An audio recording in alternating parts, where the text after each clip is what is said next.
lakas nga ng ulan kagabi dahil dito sa bagyong Hulyan na to. Kaya naman naisipan ng asawa ko, tsaka nung mga lalaki dito sa kapitbahay maghahanap daw sila ng palaka. Kasi pag ganitong malakas ang ulan, nagsisilabasan tong mga palaka. O diba, bongga, kung kailan bumabagyo at umuulan, saka naman sila nagfe-fiesta. Pagkatapos nga niyang linisan at eto nga, lulutuhin ko na daw. Kaya ito, mamarinate na natin. Ilagay na natin itong sibuyas, bawang, at saka luya. Tapos, lagyan din natin ng toyo at oyster sauce. Tapos, ang ilalagay nating pangpaasim ay itong lime.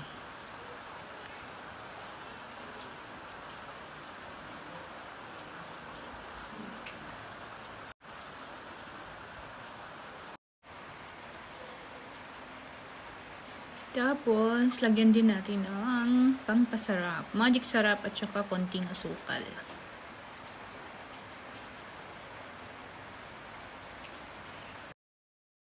Yan, imamarinate natin siya ng 30 minutes. At ito namang maliliit, i-deep fry natin to. Ito, i-adobo.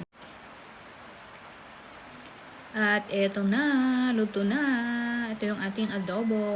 Tapos ito yung ating fried frog. Sarap. Sinong gustong umulam ng ganito?